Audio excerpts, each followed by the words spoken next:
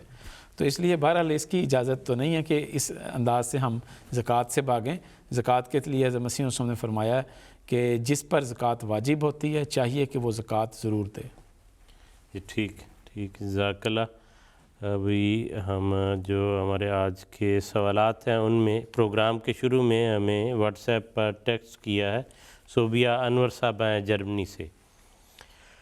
یہ پوچھتی ہیں منصور صاحب, یہ کہتی ہیں بہن کہ کیا حج کے اخراجات سب اپنے اپنے کرتے ہیں, جیسے میاں اپنے اخراجات کریں اور بیوی اپنے اخراجات کریں؟ اس میں بنیاد تو یہی ہے کہ حج اس پر فرض ہے جو آپ نے جیسے شروع میں جو آیت پڑھی تھی کہ وَلِلَّهِ عَلَى النَّاسِ حِجُّ الْبَيْتِ مَنِ اسْتَطَاعَ إِلَيْهِ سَبِيلًا. عورتوں پر الگ رنگ میں فرض ہے, مردوں پر الگ رنگ میں فرض ہے.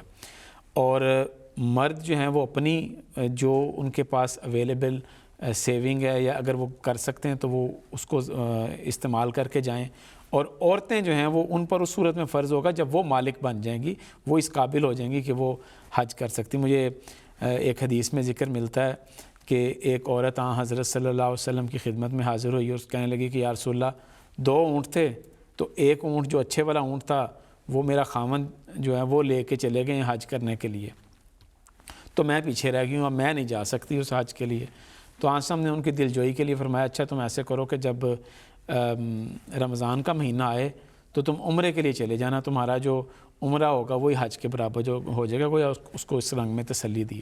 تو اس حدیث سے بھی گویا کہ یہ پتہ لگتا ہے کہ ہر ایک کی اپنے اپنے سرکمسٹینسز ہیں اور اپنے طور پہ وہ اگر انتظام کر سکتی ہیں تو پھر وہ حج کے لیے چلی جائیں.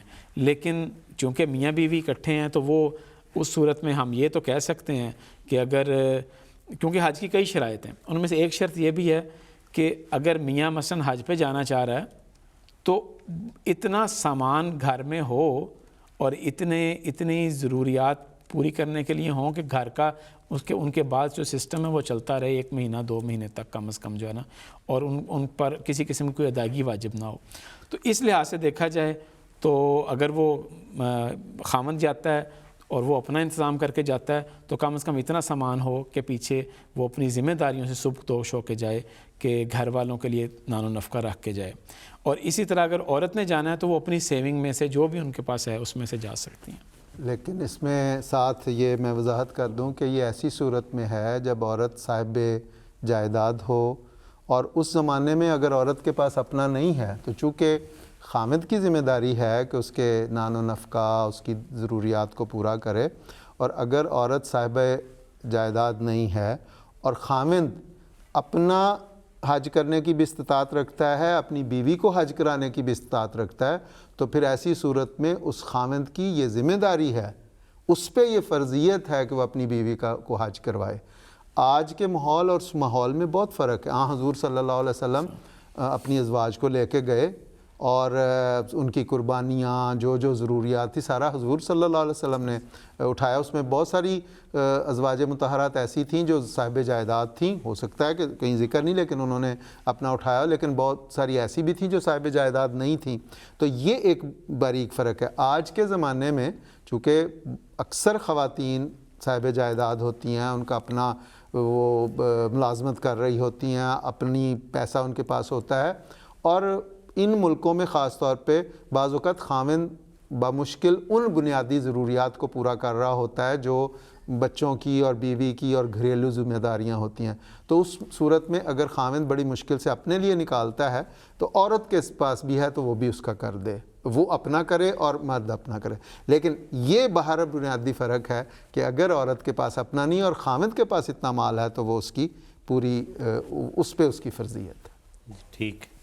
اور عمومی اگر ہم مغربی دنیا سے ہٹ کے دیکھیں تو انڈو پاک وغیرہ میں اتنا عورتوں کے پاس نہیں ہوتا, تو اس کا مطلب یہ ہے کہ بہت کم ہی کوئی عورت حج کے لیے جا سکے گی, اور اگر مرد کو اللہ تعالیٰ نے، اور جہاں اس نے مثلاً اس کے جو اگر وہ کوئی کام نہیں کرتی لیکن عام چندے دینے ہیں تو وہ بھی تو اسی طرح وہ مرد جو ہے وہ پورا کر رہا ہوتا ہے، تو اس میں بھی وہ خرچ کر سکتے ہیں۔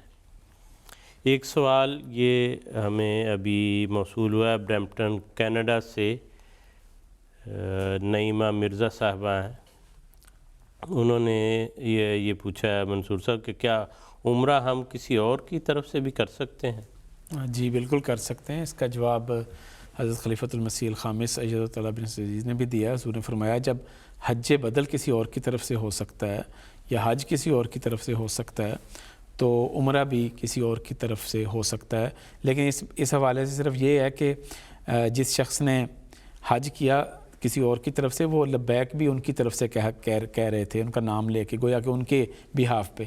تو بعض لوگ آج کل یہ کرتے ہیں کہ عمرہ تو ایک کرتے ہیں، مطلب ایک مرتبہ عمرہ کیا، اس میں اپنے والد صاحب کی نیت بھی شامل کر لی، والدہ کی نیت بھی کر لی، رشتہ داروں کی نیت بھی کر لی، سب کی نیت شامل کر لی اور کہا کہ میں نے آپ سب کی طرف سے عمرہ کر دیا۔ تو اس میں یہ ہے کہ جس کی طرف سے آپ نے عمرہ کرنا ہے وہ صرف پھر خالص ان کے نام کا ہی عمرہ ہو، اور انہی کے نام پہ پھر آپ وہ پوری جو اس کے ارکان ہیں اور واجبات ہیں ان کے ساتھ پھر یعنی ایک کریں، وقت میں ایک ہی عمرہ کر سکتے ہیں۔ وہ جو پیکیج اکٹھا بنا کے کہ جی آپ سب کی طرف سے اس طرح نہیں ہوگا۔ جی ٹھیک ہے، دیر سے یہ بتائیں کہ حج جیسے نماز کے مختلف ارکان ہیں، اس میں اس کی حیثیت کہ یہ واجب ہے، یہ سننا ہے، تو حج کے کیا ارکان اور واجبات ہیں؟ حج کے 3 بنیادی رکن ہیں جن کو ارکان حج کہا جاتا ہے، اور ان کے متعلق یہ واضح ہونا چاہیے کہ اگر ان میں سے کوئی رکن چھوٹ جائے تو وہ حج، چونکہ فقہ کا کام ہے کہ ظاہری صورتحال پہ وہ دیتا ہے اپنا فیصلہ دیتا ہے، تو وہ حج شمار نہیں ہوتا یا حج مکمل کنسیڈر نہیں ہوتا۔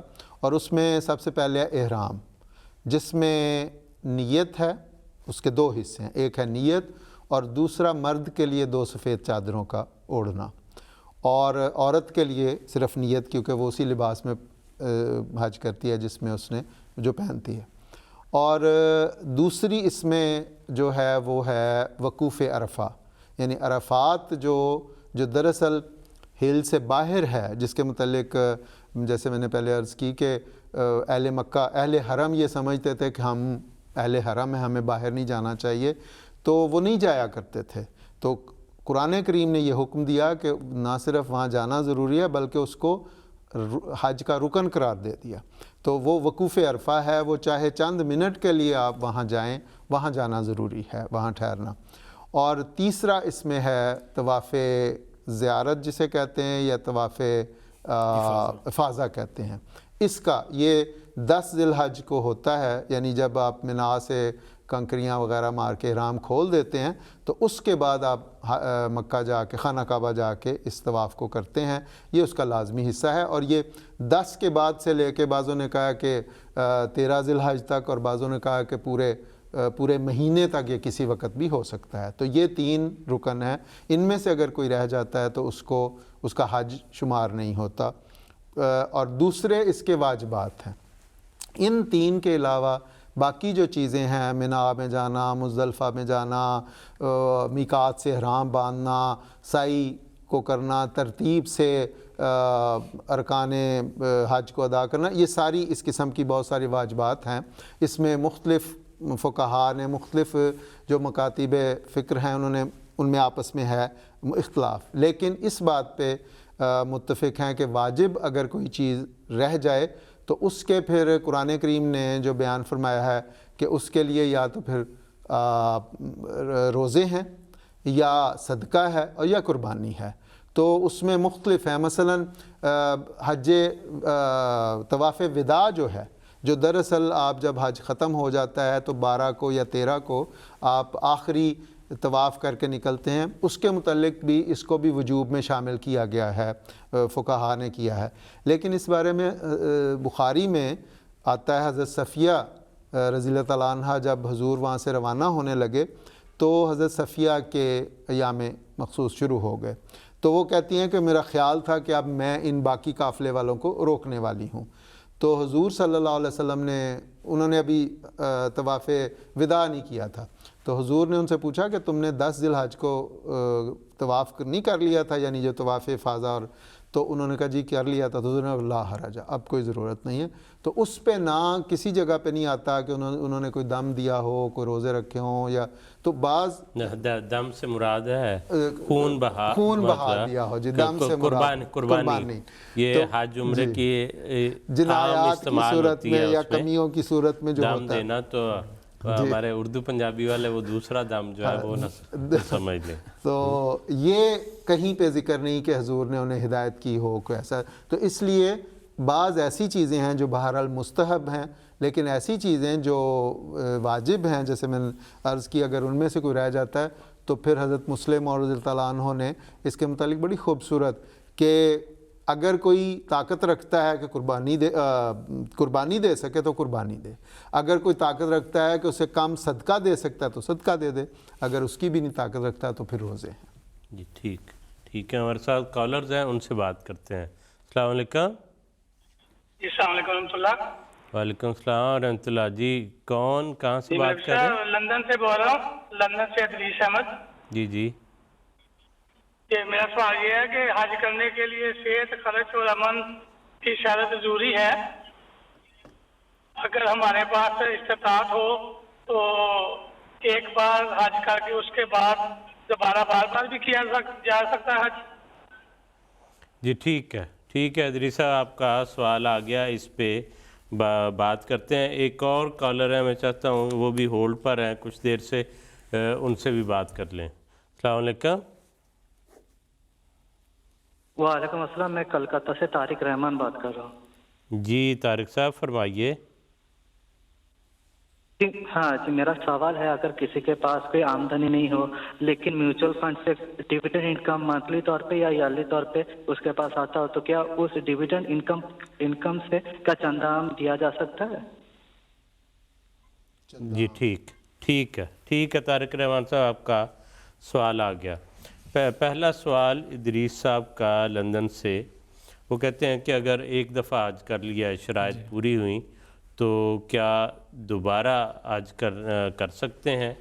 جی بالکل کر سکتے ہیں، اور قرآن کریم میں آگے لکھا ہوا جہاں پہ حج کے احکامات ہیں، عمرے کے احکامات ہیں، وَأَتِمُّوا الْحَجَّ وَالْعُمْرَةَ لِلَّهِ، کہ حج اور عمرہ کو اللہ کی خاطر کرو. اس میں آ گیا فَمَن تَطَوَّعَ خَيْرًا، کہ جو کوئی توئی طور پر نیکی کوئی کرتا ہے تو فَهُوَ خَيْرٌ لَهُ، تو وہ اس کے لیے مزید بہتری کا سبب بنے گی. تو اس سے حضرت مسلم اور رضی اللہ تعالیٰ نے بڑا پیارا نقطہ نکالا. حضور نے فرمایا کہ اس سے مراد یہ ہے کہ جو نفلی حج کرے یا نفلی عمرہ کرے تو اس کو لازماً اس کا ثواب ملتا چلا جائے گا. تو یہ قرآن کریم کی ہدایت بھی ہے، اور آنسلم نے بھی احادیث میں بھی ملتا ہے کہ جو جتنی مرتبہ بھی کرے، حج کرے، عمرہ کرے، اس کو بہرحال اس کا ثواب ملتا رہتا ہے. حضرت ابن عمر رضی اللہ تعالیٰ عنہ کے متعلق آتا ہے کہ ہر سال وہ باقاعدگی سے حج کے لیے مدینے سے مکہ سفر کر کے جاتے، اور خاص اور بھی صحابہ جاتے ہوں گے لیکن ان کے متعلق خاص طور پہ آتا ہے. عائشہ رضی اللہ تعالیٰ عنہ کا بھی ملتا ہے کہ وہ بھی اس کے بعد آنسلم کے بعد جتنی دیر رہی ہیں، وہ ہر سال کوشش ہوتی تھی کہ میں لازماً حج کے لیے جاؤں. اور وہ کیونکہ آنسلم نے فرمایا تھا، حضرت عائشہ رضی اللہ تعالیٰ نے سوال پوچھا کہ یا رسول اللہ، سب مرد جو ہیں وہ جہاد کرتے ہیں تو عورتوں کے لیے تو کچھ بھی نہیں ہے، ہم کیا کریں؟ تو آنسلم ہم بھی جہاد کے لیے نکل پڑیں؟ تو آنسلم میں کہ نہیں، تم اگر عمرہ اور حج کرو تو یہی تمہارے لیے جہاد ہے. تو اس سے کہ گویا کہ یہ پیغام دیا. اس کے بعد حضرت عائشہ رضی اللہ فرماتی ہیں کہ میں نے تو پھر اپنے اوپر لازم کر لیا کہ میں نے ہر سال حج کے لیے جانا ہے، اور پھر کثرت سے وہ گئی ہیں تشریف لے کے. جی اس کے اندر ہی زہیر صاحب جو سوال یا بات میں کرنا چاہتا اس کا جواب آ گیا. بعض لوگ یہ کہتے ہیں، وہ یہ دلیل اپنی طرف سے پیش کرتے ہیں کہ حضور صلی اللہ علیہ وسلم نے اپنی زندگی میں چونکہ ایک مرتبہ کیا، اس لیے ایک مرتبہ ہی کرنا چاہیے، اس سے زیادہ کی ضرورت نہیں. لیکن جو لوگ حضور صلی اللہ علیہ وسلم کے ساتھ رہے، جنہوں نے ان سے سیکھا، ان کے زیر تربیت رہے، ان کے عمل نے اس بات کی یا اس سوال کا جواب وہ خود دے دیا. اس میں یہ بھی دیکھا جائے کہ حضور صلی اللہ علیہ وسلم جس طرح جو شرائط ہیں وہ کب پوری ہوئیں؟ جی 8 ہجری تک تو ویسے ہی فتح مکہ نہیں ہوا تھا، اور 8 ہجری میں حضور گئے، فتح مکہ ہو گئی، وہاں پہ حضور عمرے کی سعادت پا کے واپس آ گئے۔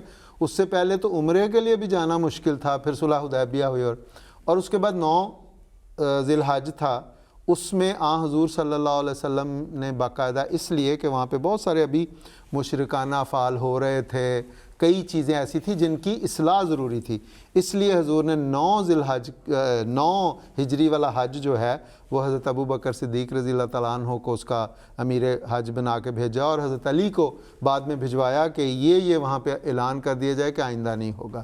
جب وہ حضور صلی اللہ علیہ ایک تو وسلم کی جو اس شرائط پر جو استطاعت کے لیے ضروری ہے وہ پوری ہوئیں، اور دوسرا جب وہ اس قابل ہو گیا کہ خدا تعالیٰ کا سب سے محبوب اور فرستادہ بندہ وہاں جا کے پوری طرح اپنے دل اور اپنی روح کو معطر کر سکے، تب وہ حضور تشریف لے گئے، اور اس کے بعد حضور کی 3 مہینے کے بعد وفات ہو گئی۔ اس لیے جی بالکل ٹھیک ہے، جزاک اللہ۔ زیر کالر جو ہمارے ساتھ تھے طارق رحمان صاحب کلکتہ سے، ان کا سوال جو تھا کہ چندے کے متعلق، جو بھی جائز انکم ہوتی ہے ہر اس فرد جو جماعت احمدیہ سے تعلق رکھتا ہے، اس پر یہ فرض ہے کہ اگر وہ موسی ہے تو اس میں سے حصہ آمد ادا کرے، اور اگر وہ غیر موسی ہے تو چندہ عام اور جلسہ سالانہ، اور موسی ہے تو حصہ آمد اور جلسہ سالانہ، اور غیر موسی ہے تو چندہ عام اور جلسہ سالانہ۔ یہ وہ چندہ ہے جو لازمی چندہ ہے اور حضرت مسیح موعود علیہ السلام کے ذریعے قائم ہونے والا ہے، اس لیے وہ کسی قسم کی بھی آمد ہے اس پر اس کا فرض ہے کہ وہ اس کی اگر چندہ عام ہے تو 6.25 ہے غالباً 6.25%، اور اگر موسی ہے تو جس کے مطابق اس نے اپنی وصیت کی ہے 1/3 سے لے کے 1/10 تک، وہ اس کا ادا کرنا اس پر لازم ہے۔ جی ٹھیک ہے، جزاک اللہ۔ ہمارے کالر جو عارف الزمان صاحب تھے، عارف الزمان صاحب آپ کا ایک سوال کا جواب آ گیا تھا، دوسرے کا جانور ذبح کرنے کے متعلق، اس کا میں چاہتا ہوں کہ ہم اگلے پروگرام میں جب قربانی کے مسائل ڈسکس کر رہے ہوں تو انشاءاللہ اس وقت آپ کا یہ سوال جو ہے شامل کر لیں گے، اور تیسرا سوال آیت کے متعلق بھی ہم اس وقت اس کو پروگرام کا حصہ بنا لیں گے۔ ابھی جو سوالات ہیں ہمارے پاس، منصور صاحب، حج کا طریق کیا ہے؟ جی یہ حج کا طریق یہ ایسی چیز ہے کہ اس سے پہلے یہ جاننا ضروری ہے کہ حج کی اقسام کتنی ہیں، کہ مثلاً کون سا حج، اگر کوئی حج کرنے جاتا ہے تو وہ کون سا حج کرے گا۔ تو اس سے اصطلاح میں 3 قسم کی حج اقسام کا ذکر ملتا ہے۔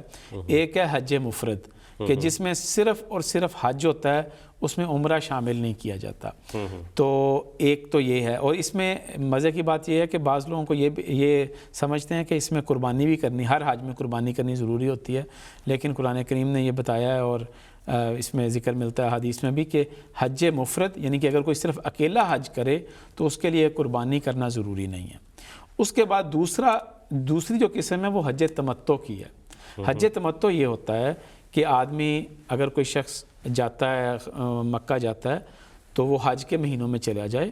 حج کے مہینے 3 ہیں، شوال، ذی القعدہ اور ذی الحجہ۔ تو ابتدا میں مطلب ہم ذی القعدہ میں ہیں، تو اگر وہ شروع میں چلا جائے تو پہلے وہ جا کے عمرہ کرے، عمرے کا احرام باندھے، عمرہ کرے، عمرہ کرنے کے بعد وہ احرام کھول دے، اور پھر 8 ذی الحجہ کو حج کرے۔ تو جو احرام کھولنا ہے اور دو حج اور عمرہ اکٹھا ادا کرنا ہے، یہ تمتع کہلاتا ہے۔ اس میں پھر قربانی لازمی اور فرض ہے۔ پھر تیسری جو صورت ہے وہ ہے حج قران کی۔ وہ یہ ہے کہ ایک ہی احرام سے عمرہ بھی کیا جائے اور حج بھی کیا جائے، تو دونوں کو اکٹھا ملا دیا جائے۔ یہ چونکہ لمبا ایک اثر بن جاتا ہے کہ آپ کو درمیان میں آپ نے کھول کے آزاد نہیں ہونا احرام کی پابندیوں سے، آپ احرام کی پابندیوں میں قائم رہیں گے۔ تو حضرت صلی اللہ علیہ وسلم نے حج قران کیا تھا، اور حج تمتع آپ کے بعد صحابہ نے کیا تھا، اور ہم نے بعض صحابہ کو کہا بھی تھا کہ جو قربانیاں نہیں لے کر آئے وہ حج تمتع کریں۔ تو یہ ایک مختصر سا تعارف ہے۔ اس کے بعد یہ کہ حج کرنے کا طریقہ کیا ہے، تو اس میں حج تمتع کے حوالے سے بتا دیتا ہوں، کیونکہ آج کل سب سے زیادہ جو حج کیا جاتا ہے وہ یہی کیا جاتا ہے، اور جو سعودی عرب کے تحت جو انتظامات ہوتے ہیں وہ بھی حج تمتع کے ہوتے ہیں. تو اس لیے میں اس کا تھوڑا سا طریق بتا دیتا ہوں کہ حج تمتع کا یہ طریقہ ہے کہ سب سے پہلے تو میقات سے احرام باندھا جائے. میقات 5 میقات ہیں جو حضرت صلی اللہ علیہ وسلم کے بعد وسلم نے 4 جو میقات ہیں وسلم نے مقرر کیے، اور 1 میقات حضرت عمر رضی اللہ تعالیٰ عنہ کے زمانے میں مقرر ہوا. تو 5 میقات جو جس طرف سے آ رہا ہے اس کے لیے وہ راستے میں جو آئے گا تو اس راستے سے اس نے احرام باندھنا ہے.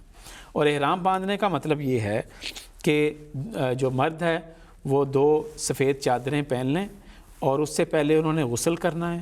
اس سے پہلے انہوں نے 2 نفل پڑھنے ہیں نیت کرنے کے لیے، اور یا 2 نفل ضروری نہیں ہے لیکن پڑھ لیں تو بہت اچھا ہے. اس میں وسلم کا طریقہ یہی تھا کہ وسلم نے 2 نفل پڑھے تھے. تو اس کے بعد احرام باندھنا ہے، اور ساتھ ہی جو تلبیہ ہے لبیک اللہم لبیک وہ پڑھنا ہے. اور اس کے بعد سے قرآن کریم میں لکھا ہے کہ فلا رفث ولا فسوق ولا جدال، کہ اس کے بعد آپ کسی قسم کی کوئی فضول بات، کوئی گپ شپ نہیں کر سکتے، کسی قسم کی کوئی جھگڑا نہیں کر سکتے کسی کے ساتھ. آپ کے اوپر وہ تمام چیزیں حرام ہو جاتی ہیں. تو احرام کا مطلب ہے کہ بعض پابندیاں آپ کے اوپر جو پہلے آپ جائز تھی اب وہ آپ کے لیے پابندیاں لگ چکی ہیں، اب وہ نہیں آپ کر سکتے. مثلا شکار پہلے جائز تھا، احرام کے بعد آپ شکار بھی نہیں کر سکتے. تو یہ اس کے بعد آپ نے میقات سے احرام باندھ لیا. اب میقات سے احرام باندھنے کے بعد آپ نے خانہ کعبہ جانا ہے اور وہاں پہ طواف کرنے ہیں، 7 چکر لگانے ہیں. پہلے جو 3 چکر ہیں اس میں آپ نے رمل کرنا ہے. رمل کا مطلب یہ ہے کہ ذرا تیز چکر لگانے ہیں، اور رمل کے بعد جو باقی چکر ہیں وہ آپ نے اپنی نارمل سپیڈ کے ساتھ لگانے ہیں. اور اس صورت میں جو مرد ہیں ان کے لیے یہ ہے کہ اجتباء کرنا ہے. اجتباء کا مطلب یہ ہے کہ دایاں کندھا ننگا کرنا ہے، اور پھر اینٹی کلاک وائز جو چکر ہیں خانہ کعبہ کے ارد گرد وہ لگانے ہیں. اور ہر چکر پہ اگر ممکن ہو تو حجر اسود کو بوسہ دینا ہے، اگر ممکن نہ ہو تو آپ اشارہ بھی کر سکتے ہیں. اور اللہ وسلم نے ایسے موقع پر بسم اللہ اللہ اکبر کہا تھا اس کی طرف اشارہ کرتے ہوئے، تو یہ بھی آپ کر سکتے ہیں. اس کے بعد جب آپ نے 7 چکر لگا لیے تو اب آپ نے جو مقام ابراہیم ہے اس کے پیچھے آ جانا ہے اور 2 نفل پڑھنے ہیں. اس کے بعد آب زمزم کا آسم نے پانی پیا تھا تو یہ بھی ایک سنت ہے کہ اس کے بعد آپ زمزم سے پانی پی لیں. پھر آپ نے طواف صحیح کرنے جانا ہے. صحیح کرنے کے لیے صفا اور مروہ کی صحیح کرنی ہے، صفا سے شروع کر کے مروہ تک، اور مروہ سے پھر صفا تک. اس طرح یہ 2 چکر ہو جائیں گے. اس طرح آپ نے 7 چکر لگانے ہیں. 7 چکر لگانے کے بعد اب آپ نے چونکہ عمرے کے ارکان پورے کر لیے ہیں، اب آپ اپنے بال کٹوا سکتے ہیں، اور بال کاٹنے کے بعد آپ حلال ہو جائیں گے، مطلب عمرے کا احرام ختم ہو جائے گا. اب آپ وہاں پہ اگر کہیں جانا چاہتے ہیں، بازار جانا چاہتے ہیں، کچھ اور کرنا چاہتے ہیں، کوئی شاپنگ کرنا چاہتے ہیں تو ٹھیک ہے آپ کر لیں. لیکن اس کے بعد جو ہی 8 ذی الحجہ آئے گا آپ نے پھر احرام باندھ لینا ہے. تو 8 ذی الحجہ کو دوبارہ احرام باندھ کے آپ نے منا میں آ جانا ہے، اور منا میں ذکر الہی کرنا ہے. منا میں ذکر الہی کرنے کے بعد جب آپ نے ساری نمازیں ادھر پڑھنی ہیں، ادھر سٹے کرنا ہے، اللہ تعالیٰ کا ذکر کرنا ہے. پھر 9 ذی الحجہ جب آئے گی تو 9 ذی الحجہ جیسا کہ ظہیر خان صاحب نے شروع میں بڑے تفصیل سے بتایا تھا کہ یہ ایک وہ دن ہے کہ اگر 9 ذی الحجہ والے دن آپ نے اگر آپ وہاں پہ نہیں پہنچتے شام عرفات میں تو اس کا مطلب آپ کا حج نہیں ہوگا. تو منا میں 8 ذی الحجہ کو آپ نے منا میں 9 ذی الحجہ سے آپ نے چلنا ہے، اور ظہر عصر کی نمازیں آپ نے پڑھنی ہیں عرفات میں. اور پھر آپ نے عرفات سے ادھر 3-4 گھنٹے ٹھہرنا ہے. اس کے بعد آپ نے چلے جانا ہے مزدلفہ میں، وہ بھی اس کے قریب ہی ہے. تو مزدلفہ میں آپ نے پھر وہاں پہ رات قیام کرنا ہے، اور وہاں پہ بھی مغرب اور عشاء کی نمازیں وہاں پہ پڑھنی ہیں. پھر فجر کی نماز کے بعد آپ نے وہ سورج طلوع ہونے سے پہلے فجر کی نماز سے پہلے آپ نے وہاں جانا ہے. ساتھ مزدلفہ میں ایک پہاڑی ہے، ایک ٹیلہ ہے، اب تو ویسے وہ پہاڑی نہیں رہ گئی، وہ مشعر حرام اس کو کہتے ہیں. قرآن کریم میں لکھا ہوا ہے کہ فذکروا اللہ عند المشعر الحرام، ہے کہ اللہ کا ذکر کرو مشعر حرام کے نزدیک. تو وہ مشعر حرام ایک جگہ انہوں نے بنائی ہوئی ہے، چھوٹا سا ٹیلہ ہی ہے. تو وہاں پہ جا کے پھر حضرت نے دعا کی تھی تو یہ ذکر ملتا ہے. تو وہاں پہ آپ نے بھی دعا کرنی. اس کے بعد آپ نے اب آپ اب 10 تاریخ شروع ہو گئی ہے، 10 ذی الحجہ شروع ہو گئی، تو 10 ذی الحجہ کو آپ نے کیا کرنا ہے، مینا میں جانا ہے دوبارہ واپس، اور مینا میں جا کے وہاں پہ آپ نے پھر شیطان کو کنکریاں مارنی، جو جمرۃ العقبہ کہلاتا ہے، جس کو عرف عام میں شیطان کہہ دیتے ہیں، بڑا شیطان، لیکن جمرۃ العقبہ کہلاتا ہے۔ تو وہاں پہ 7 کنکریاں مارنی ہیں، پھر آپ نے اپنے بال کٹوانے ہیں، اور اس کے بعد پھر آپ نے قربانی کرنی ہے، اور اس کے بعد آپ احرام کی پابندیوں سے آزاد ہو جاتے ہیں 10 تاریخ کو، اور 10 تاریخ کو ہی طواف افاضہ ہے جو حج کا ضروری رکن ہے، وہ بھی آپ نے 10 تاریخ کو ہی ادا کرنا ہے۔ اگر آپ 10 کو ادا نہ کر سکیں تو جیسا کہ پہلے ذکر ہو چکا ہے، آپ بعد میں بھی 2 3 4 دن جب بھی آپ کو موقع ملتا ہے آپ وہ طواف افاضہ بعد میں بھی کر سکتے ہیں۔ تو یہ 10 ذی الحجہ تک یہ حج آپ کا یہ سٹیپ بائی سٹیپ مکمل ہو جاتا ہے۔ لیکن اس کے بعد 11 12 اور 13 ذی الحجہ قرآن کریم میں بھی ان کا ذکر آتا ہے، اس کو ایام تشریق بھی کہتے ہیں۔ ان دنوں میں پھر آپ نے دوبارہ مینا میں جانا ہے، اور وہاں پہ رمی جمار کرنی ہے، یعنی کہ شیطانوں کو 3 جو شیطان ہیں، جمرہ اولا، جمرہ وسطیٰ اور جمرہ عقبہ، ان تینوں کو باری باری 7 کنکریاں مارنی ہیں۔ پہلے دن جو ماری تھیں 10 ذی الحجہ کو صرف 7 تھیں، باقی اور صرف ایک ہی جمرہ عقبہ پہ وہ کنکریاں ماری تھیں۔ لیکن اس کے بعد جب حج آپ نے کرنا ہے، باقی جو 3 دن ہیں اس میں آپ نے 7 کنکریاں مارنی ہیں۔ ٹوٹل کہتے ہیں کہ 70 کنکریاں جو ہیں وہ اس موقع پر پھر ماری جاتی ہیں، اور اس میں بار بار اللہ تعالیٰ کا ذکر کرتے ہیں۔ لبیک اللہم لبیک یہ اس وقت تک ہے جب تک 10 تاریخ، جب تک آپ نے احرام نہیں کھولا اور وہ اپنا کنکریاں مارنی شروع نہیں کی۔ کنکریاں جب مارنی ہیں تو کہتے ہیں اس کے بعد آپ نے یہ تلبیہ ختم کر دینا ہے، اور اس کی جگہ تکبیرات پڑھنی شروع کر دینی ہے، اللہ اکبر اللہ اکبر لا الہ الا اللہ واللہ اکبر وللہ الحمد۔ تو یہ پھر کثرت سے پھر باقی دنوں میں یہی پڑھتے چلے جانا ہے۔ اب اس صورت میں اگر کسی کو قربانی نہیں ملی تو وہ کیا کرے؟ تو وہ کیا کرے گا کہ ان 3 دنوں میں روزہ رکھے گا، اور ان 3 دنوں میں روزہ وہاں پہ رہتے ہوئے رکھے گا، اور 7 روزے قرآن کریم کہتا ہے کہ اگر قربانی نہیں مل سکی تو جو 7 روزے ہیں وہ واپس جب آپ جاؤ گے اپنے گھر یا اپنی ایریے میں جاؤ گے تو 7 روزے آپ اس وقت رکھیں گے، اور اس طرح تلک عشرہ کاملہ 10 روزے جو ہیں وہ اس طرح رکھیں گے۔ مختصر صاحب بھی اس کی کئی تفصیلات رہ بھی گئی ہیں، لیکن میں بس ٹائم کے لحاظ سے میں اس میں ایک وضاحت شاید مس ہوئی ہے کہ جو عرفات میں جانا ہے وہ مینا میں فجر پڑھنے کے بعد نکلنا ہے اور عرفات میں جانا ہے، اور اس کے لیے جو آن وسلم کا سنت ثابت ہے کہ پھر وہ سورج غروب ہونے تک وہاں پہ رہنا ہے۔ عرفات میں سورج غروب ہونے تک رہنا ہے، جس وقت بھی آپ پہنچے ہیں، صبح پہنچے ہیں، لیکن پھر وہاں پہ مغرب اور عشاء نہیں پڑھنی، سورج غروب وہاں کرنا ہے، اور پھر آپ نے مزدلفہ جا کے وہاں جا کے دوسرے وقت میں یعنی جمع مؤخر کرنی ہے اور مغرب اور عشاء پڑھنی ہے۔ اور آن وسلم کے متعلق بڑا خوبصورت آتا ہے کہ حضور جب پہنچے تو حضور نے مغرب پڑھائی، اس کے بعد پھر حضور نے تھوڑا وقفہ کیا اور فرمایا کہ جن لوگوں کی سواریاں کھڑی ہیں ان کو بٹھا دیں، پھر حضور نے عشاء کی نماز پڑھائی۔ یہ حضور کی رحمت کا ایک بڑا خوبصورت پہلو ہے کہ وہ بھی سواریاں بیچاری تھک کے آئی تھیں تو ان کو حضور نے فرمایا کہ ان کو اب بٹھا دو، ان کا سامان اتار دو، پھر حضور نے عشاء کی نماز پڑھائی۔ بالکل ٹھیک، جزاکم اللہ۔ ہمیں بعض سوالات جو ہیں آڈیو کی شکل میں موصول ہوئے تھے پروگرام کے اس حصے میں، وہ بھی شامل کرتے ہیں۔ علیکم، میرا نام مباحث احمد ہے، میں روس سے بات کر رہا ہوں۔ میرا سوال ہے حج پر لوگ سارے بال کیوں کٹوا دیتے ہیں؟ السلام علیکم، میرا نام اشر احمد ہے، میں روا سے بات کر رہا ہوں۔ میرا سوال ہے کہ حج پر لوگ شیطان کو پتھر کیوں مارتے ہیں؟ جی، ایک پہلا جو ہے بال کیوں کٹوا دیتے ہیں؟ اصل میں حج کے متعلق ایک تو سنت ہے حضور صلی اللہ علیہ وسلم کی، اب اس کے وجہ یہ ہے کہ حج کے متعلق صلی اللہ علیہ وسلم نے فرمایا کہ جس کو حج مبرور کی توفیق مل جائے اس کی واپسی اس طرح ہوتی ہے جس طرح گویا اس کی ماں نے اس دن اسے جنا ہو۔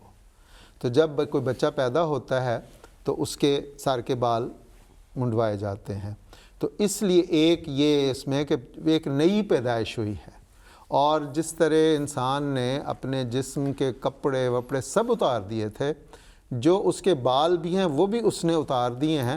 اس میں یہ میں وضاحت کر دوں کہ یہ کوئی بال اتار کے اللہ تعالیٰ کو ہم بھینٹ نہیں چڑھا رہے ہوتے یا اللہ کو ہم اس کو پیش نہیں کر رہے ہوتے، وہ اللہ تعالیٰ نے ہمیں یہ کہا ہے، اللہ کو تو ان بالوں کی ضرورت نہیں۔ دراصل یہ تصویری زبان میں ہے کہ اللہ ہم نے اپنا سارا کچھ تیری خاطر قربان کیا ہے، تو وہ جس طرح ایک نئی پیدائش ہوئی ہے اس کو تصویری زبان میں ہم یہ محسوس کرتے ہیں، جس طرح بچے کو سر مونڈا جاتا ہے اسی طرح ہم اپنی سر منڈوا رہے ہیں۔ حضرت مسیح صلی اللہ علیہ وسلم نے غالباً یہ بھی فرمایا کہ ہر قسم کی زینت دور کر دیں، بال جو ہیں وہ زینت کا ایک حصہ ہیں، تو اللہ تعالیٰ کے حضور ایسے انداز میں پیش ہونا کہ اے خدا ہماری کوئی خوبصورتی نہیں، کوئی زینت نہیں، کچھ نہیں، تیرے حضور ہم جو ہیں وہ اسی طرح حاضر ہوتے ہیں۔ اور اس کا ذکر غالباً باقی مذاہب میں بھی ملتا ہے کہ وہ بھی اپنی زینت کو دور کر دیتے ہیں۔ یہ جو ننز ہیں ان کے بارے میں آتا ہے کہ وہ بھی بال کاٹ دیتی ہیں، اور اسی طرح ہندوؤں میں جو بھکشو ہیں ان کے بارے میں آتا ہے کہ وہ بھی یہ آفرنگ کے طور پہ قربانی کے رنگ میں یہ وہ کرتے ہیں اور اپنی زیب و زینت دور کر کے آ جاتے ہیں۔ تو یہ ہر ایک مذہب میں ایک تفسیری زبان میں رہا ہے۔ اسی پہ چونکہ اعتراض بعض جو دہریہ ہیں وہ کرتے ہیں نا کہ اللہ کو بالوں کا کہ اللہ نے کوئی بوفے لگایا نعوذ باللہ، تو وہ دراصل یہ نہیں ہے، وہ تو جس طرح منصور صاحب نے حضرت میں زینت ختم کی جا رہی کہ اللہ تیرے لیے ہم ہر چیز چھوڑ رہے ہیں۔ اور جو شروع میں مسیح علیہ السلام کا اقتباس کہ یہ حج جو ہے یہ ایک عاشقانہ عبادت ہے جس میں انسان ایک وجد کی حالت میں کیفیت اس کو کچھ خوش خبر جو ہے نا وہ بال بنانا، کپڑے سنوارنا، وہ کیفیت اور کوئی خوشبو نہیں اس میں لگائی جاتی، کوئی ایسا جو ہے نا ایک عاشقانہ اور وارفتگی کا ایک عالم ہے۔ منصور صاحب آپ نے حج کا وہ بیان کرتے ہوئے طریق اس میں کنکریاں مارنے کا ذکر کیا، تو بچے کا سوال تھا کہ کیوں مارتے ہیں کنکریاں؟ اول تو یہ ہے کہ اس وجہ سے کہ یہاں حضرت صلی اللہ علیہ وسلم کی سنت ہے، اس وجہ سے ہم مارتے ہیں۔ ایک تو بنیادی جواب تو یہی ہے، لیکن اس بارے میں مختلف روایات بھی موجود ہیں۔ کہتے ہیں کہ حضرت آدم علیہ السلام کو جب حضرت آدم علیہ السلام وہاں سے آئے ہیں تو اس موقع پر ابلیس ظاہر ہوا، شیطان، اور اس حضرت جبرائیل علیہ السلام نے فرمایا یہ شیطان ہے تو تم اس کو کنکری مارو، تو اس موقع پر حضرت آدم علیہ السلام نے کنکریاں ماری۔ پھر کہتے ہیں کچھ دیر کے بعد دوبارہ ابلیس ظاہر ہوا اور حضرت آدم علیہ السلام کو پھر ورغلانا چاہا اور ان کو اوپر اثر ڈالنا چاہا، تو پھر حضرت جبرائیل علیہ السلام نے فرمایا کہ اس کو کنکریاں مارو۔ پھر تیسری مرتبہ ظاہر ہوا، پھر کہا کہ اس کو کنکریاں مارو۔ تو یہ ایک روایت تو یہ ملتی ہے کہ جس میں کنکریاں مارنے کا ذکر ہے۔ پھر ایک روایت حضرت ابراہیم علیہ السلام کی بھی ملتی ہے کہ کہتے ہیں کہ جب حضرت ابراہیم علیہ السلام قربان کرنے لگے تھے تو آپ کو بھی 3 مرتبہ شیطان نے آ کے بہکایا کہ تم یہاں پہ قربانی اپنے بچے کی قربانی نہ کرو، اس بچے کو چھوڑ کے نہ جاؤ یہاں پہ۔ تو 3 مختلف مواقع تھے جب شیطان آیا تو انہوں نے تصویری زبان میں گویا کہ کنکری مار کے یہ میسج دیا، یہ پیغام دیا کہ دور ہو جاؤ، یہاں سے چلے جاؤ، میں تمہارے بہکاوے میں نہیں آنے والا، مجھے جو خدا تعالیٰ کا حکم ہے میں وہ پورا کروں گا۔ تو گویا کہ شیطان کو کنکریاں مارنے کا مطلب یہ نہیں ہے کہ کوئی سچ مچ وہ کوئی شیطان ہے اور اس کو جو ہے نا مار رہے ہیں۔ بعض لوگ تو بڑی سختی کرتے ہیں اور وہ بعض تو ذکر ملتا ہے کہ جوتیاں اتار کے مار رہے ہوتے ہیں۔ جوتی اتار کے مارنے کا بالکل کوئی نہیں ہے، کنکریاں مارنے کا ذکر ہے، جتنا ذکر ہے اتنا ہی ہونا چاہیے۔ اور تصویری زبان میں پیغام یہ ہے کہ شیطان جب بھی ہمارے اوپر حاوی ہونے کی کوشش کرے گا ہم گویا کہ اس کو کنکری مار کے دور کر دیں گے، اپنے اوپر حاوی نہیں ہونے دیں گے۔ جی ٹھیک ہے، جزاکم اللہ خیر۔ سوالات آ رہے ہیں ہمارے پاس، ابھی بھی ساتھ کے ساتھ سوالات آ رہے ہیں، لیکن آج کے پروگرام کا وقت اپنے اختتام کو پہنچتا ہے اور حج کے متعلق، حج، قربانی اور عید کے متعلق ہم بات کریں گے اگلے پروگرام میں انشاءاللہ بدھ کے روز اسی وقت آپ لائیو یہ پروگرام دیکھ سکیں گے۔